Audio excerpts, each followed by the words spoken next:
What's up, guys? I'm here with Royce Gracie, the man at the Royce Gracie Jiu-Jitsu with Alex. And we're going to get inside this guy's head. He's got a fight coming up in how long? About a month from now. About a month, but he's ready today. February 19th. He's ready today, right? I'm ready yesterday. He's ready yesterday. I was ready when they announced the fight. So I was sitting here watching these guys train, and these guys are fucking animals. And I'm so thankful they didn't invite me to join them. I was praying, please don't invite me. It wasn't a strength workout, it was a conditioning workout. That's why I was praying that you couldn't invite me. So anyway, I'm having a good time watching these guys train. These guys are animals. And we're going to sit down and get inside this man's head and pick his brain. So,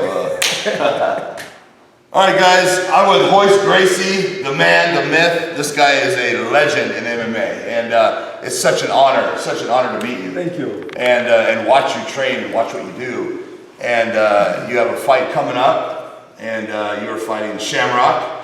A rematch. King Shamrock, correct? For the third time. For the third time. And if you don't mind me asking, how old are you? 49. 49. And you look like you're 18 the way you train. Well, it's amazing. Age is something that people put on their minds. Mm-hmm. You see, my strength coach is 50, 52. Yeah. Just got invited to do an ultra marathon. Yeah, it's just a number. It's just a number. Yeah. Yeah. So how many hours a day do you train? I consider sleeping part of the training.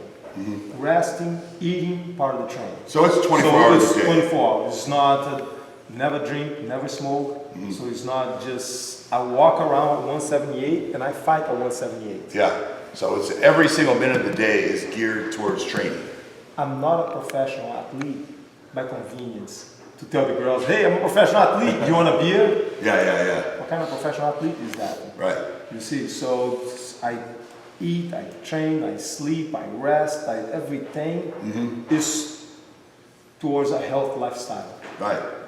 So what I would like to talk about, I'd like to ask you, I would like to talk about the early UFC days and the reasoning why you started the UFC. And my assumption, from what I understand, is that back in the day, there were no opponents. There was, people would come to the Gracie Academy and fight there and fight you, and no one could beat you, so you wanted to start an organization to show that no one could beat you. That's what I understand, but I don't know if it's right or not. A lot of people thought that the Gracies are arrogant from the beginning, even back in Brazil, because when my uncle, my father, my uncles, my cousins, my brothers all learned the art of Gracie Jiu-Jitsu, was everybody claims that their style is the best. Right. So there's only one way to find out which one is the best. Take all the rules, take the weight division, take everything out, put two men in a ring or cage, no time limit, no gloves, everything goes, and see what happens. Right. So we've done that back in Brazil for many years. But what happens in Brazil, people don't know. Yeah. And then my brother Holland brought the concept to America, and he created the UFC. So it was an 8-man tournament, no gloves, no time limit, no weight division. Because in America, same thing like in Brazil, everybody claims that their style is the best. The karate says that they can knock a wall, and the boxers like, man, we're the best punchers, and the kickboxers, and the taekwondo, and the wrestlers. So there's only one way to find out. Take all the rules, weight division, no time limit, and put them to fight. Right. So the idea wasn't to put down the other styles. It wasn't to look for competition, because I have the belief, I have plenty of competition inside my own family. Those guys give me such a hard time. So it's more to prove to ourselves that our style, what we teach, works. Yeah. In Gracie Jiu-Jitsu, a self-defense style. We never say we're going to beat up the opponent.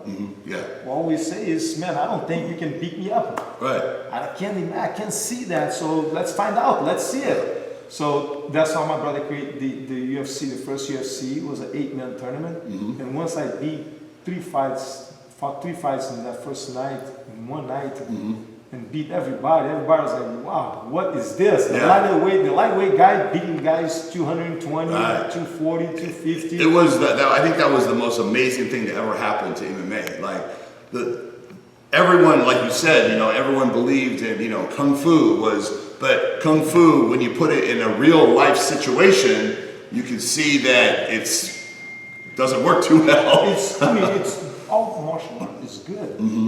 It's just Jiu-Jitsu is more complete. Right. You see, because in the stand-up styles, if you get in a clinch, the ref have to come in, boxing, separate them. Right. In wrestling, you pin the guy down, okay, you win. Jiu-Jitsu, doesn't matter if you pin my back, if you get in a clinch, if you do a perfect takedown like judo, doesn't matter. It goes on until somebody give up. Right. And, you know, back in those days, people only studied one art, and that was it. So, you know, pretty much every single art has flaws. You know, so if you're a boxer and you end up on your back, you're helpless, you know. So you coming out with the UFC, it basically made fighters more well-rounded, and everyone learned that you can't just have one style. You've got to incorporate other styles. So they have a home, what I call, they have a home, they're good at that style, but then they have to learn Gracie Jiu-Jitsu on the side. Have to. You have to. Be able to, at least to survive. Yeah, you have to. So, I mean, you guys completely changed martial arts.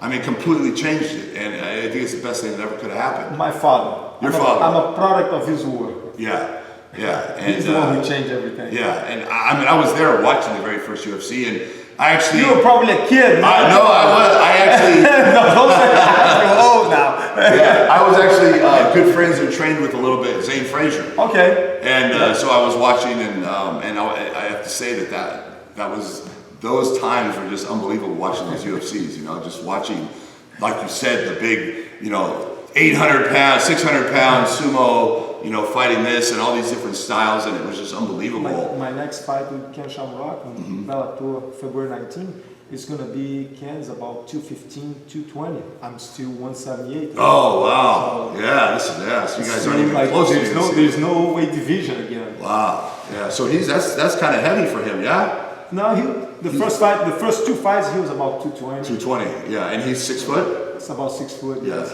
yeah. I'm 6'1", 178. Yeah. I tried to gain weight, but... You've always been 178? Always. Always, yeah. Why would you want to gain weight? Bigger, stronger. Man, come on. Won't that hinder you though a little bit, or? God don't give wings to a snake, man. Imagine a snake flying. Yeah. Horrible. Yeah, so you feel that it would benefit you if you were a little heavier or stronger? Knowing what I know, yes. Wow. Knowing what I know, man, if I was heavier, I burned everything. I always feel like the lighter the better, you know? The smaller the better as far as wind and, you know, being able to but I guess if you don't have a problem with your wind, then... Yeah. Yesterday I went to do the medical. What's that? The medical for the fight. Oh, yeah. And the doctor said, testing my heart rate, said lay down, rest for about 10 minutes, and we're gonna check your heart. In 10 minutes, when I lay down, my heart rate went to 40. Wow. She's like, dude, That's crazy. how are you gonna do that? Yeah, that's crazy. Wow, yeah. So yeah, it's I think it's so amazing what you guys have done to the MMA world, you know, and you're still doing it to this day. And still training, still fighting. But it's just an art of self-defense. It's not we're not here to beat up and prove that we can knock and step on people's toes. Right. You know, we just claim that our style of self-defense is the best. Yeah. Simple. Yeah, and you guys definitely made that clear. You know, I mean, those first UFCs, it was just unbelievable watching how easily, you know, you can handle opponents that, you know, there was guys that were the best at their art. I mean, one of the guys was, the guy that represented Kung Fu, I think was like a grandmaster, you know. My brother, when he invite people, he invite the top, the best of the best of the best. The top boxer, and then the second place, the third, you went down the line until somebody except from boxing, and then kickboxing, and karate, and wrestling. Right. So, and then, you know, because back then, people were unaware of ground fighting. I mean, not in Brazil, but in America, people They had we were judo, unaware they of had ground fighting. wrestling, but it's not as complete as Gracie Jiu-Jitsu. Right. But back then we never looked at wrestlers as Martial even someone that would even be a fighter. A lot of wrestlers and judo guys tell me today, man, back in that day, 10 years ago, 15 years ago, the martial arts magazine would not publish anything about judo, wrestling. Yeah. Jiu-Jitsu was not considered to be martial art. Martial art was kung fu, karate, taekwondo. Right. And the crazy thing was that people would spend, 20, 30 years of their life mastering a certain kind of stand-up fighting. And you guys proved so easily that can be useless.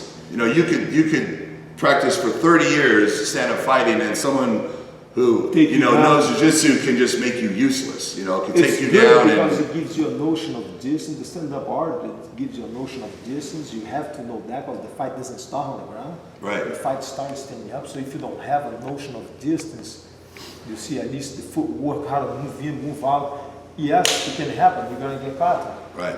But if the grappler gets a hold of you, it's over. You better know what you're doing. It's over. You're helpless. And it's funny because when I used to watch you fight, you're so relaxed and so calm, and you're thinking 2 or 3 moves ahead of where you're at. And you see you might slap or you hit with the palm, and people don't understand that you're not trying to hurt them. You're just trying to distract them so you can grab an ankle. It's a distraction from move to point A to point B. And you're so many steps ahead of the opponent. He thinks you're going for an ankle where you're really, ankle, and then you're really going, yes. So that's the idea. They say it's like a chess game. Yep. Where it's a lot of brain, thinking ahead. Well, the idea is, I'm not here to beat him up, like I said. It's Jiu-Jitsu gives you the ability to be able to choke somebody, put somebody in submission, and give you a choice. Mm-hmm. Right? I didn't give up, I'm gonna break your arm. Right. You give up, you're gonna go to sleep. Mm-hmm. So that's the beauty of Jiu-Jitsu. So if someone puts you in an armbar and your arm is gonna break, will you tap or will you let your arm break? Go ahead and break it. Give me up, man. So that's your mentality. Don't train hard enough to give up. Yeah. There's no giving up. So your mentality is you're not going to tap. You got it, man. Might as well take it home with you. Yeah. I'm not giving up. Yeah. So the mentality is now. Gracie, crazy. It's a little close enough. Right. But you're confident that no one's going to get you in an armbar. It Correct? could happen. It could happen. I could make a mistake. I'm human. Yeah. I watched. You're gonna have to break it. Yeah. So there is no tapping. There's no such thing as tapping. Tapping doesn't exist in the Gracie world. Give up doesn't exist. Go ahead. Yeah. That's crazy. So yeah. You give me an armbar, I'm gonna tap my ass off. I don't think I can get you in those arms, man. Come on. Yeah, no. It's a lot of mental game too. Right. It's a lot on the mind. You see, but I believe I believe that the technique that you have and knowing the technique a certain way that it probably does. I don't think it matters how strong I am. That if you have the right technique, that you're going to be able to give me an armbar regardless of my strength. Is that true? Or is it possible someone's strong enough that they could actually... I don't catch you when I want to. I'll catch you when you make a mistake. Right. So it's like 2 boxers. Sometimes they box for 12 rounds and nobody goes down. Why? Because they didn't make a mistake. Yeah. Now sometimes they go down on the first 30 seconds. What happened? He made a mistake. Right. So if you don't make a mistake, I won't catch you. Yeah. You see, it's a question of who makes the mistake first. So it becomes a lot of strategy. It's a game of strategy. It's not, a lot of people say, what's your strategy for this fight? Well, I'm going to walk in, I'm going to take the guy down, I'm going to get on top of him, I'm going to throw a couple elbows, he turns around, I'll choke him. That's not a strategy. That's a wish. Yeah, that's you wish the fight goes that way. Possibility. Right? Strategy is knowing what your opponent's going to do, take him out of this game, and then apply your things. Yeah, you have no idea what's going to happen once you get in there. It's, You can't predict anything. You can have a strategy to take him out. You can know your opponent's weak spots and know what his weaknesses are and know what your strengths take him are. out of that. Right. So, but it's a lot of strategy today. It's not just I'll catch you when I want to. I'll catch you when you make a mistake. If you don't make a mistake, I'll never catch you. Right. Now, what's your opinion on as far as people saying they can psychologically win the fight before it even starts? You know, there's a lot of talk of, where at the weigh-in, you can psych the guy out and get into his head, and he could be fearful, by just, how do you feel? You think that happens? It happens a lot. So people will lose a fight before they even get into the fight, It happens a lot. Yeah. One time I was actually going to do the press conference. And can you see it? When you're standing, can you see if you break someone, like psychologically? Oh, yeah. You can see their eyes or the way they act that you've already broke them and they're already doomed, they're already going to lose. That they have fear. At the press conference, I was going to convince my opponent not to fight me. Mm-hmm. Right at the press conference. I was going to pick up my chair, put in front of my brother. I'm going to pick up the chair, put in front of my opponent, tell the media to wait for a second, and I'm going to make him leave the room. My brother's like, are you stupid? I was like, why? Well, if you convince him to quit, you don't get paid. You don't fight. I was like, good point. Let him fight. That's true, yeah. I was going to convince my opponent not to fight me. Yeah. Right there, day before the fight. Yeah. And I'm sure I could have done that. Right. I'm sure I could have made him walk out of the room. You know what, just go home and get out, go home. You're going to lose. You're going to get your butt kicked. Just go home. So when you're standing face to face in the ring, you can look at your opponent and you can read if he has fear. True? You can see it in his eyes if he's fearful. And at that moment, that just gives you the confidence to know that. You can see that, but of course, you can't count on that. Yeah. Because somebody that's scared might swing even harder. Yeah. So yes, but you can see that. Yeah. Yeah, but they're gonna lose. Even before the fight. Yeah. You can see that. Yeah. So I got your number, and he goes, I know.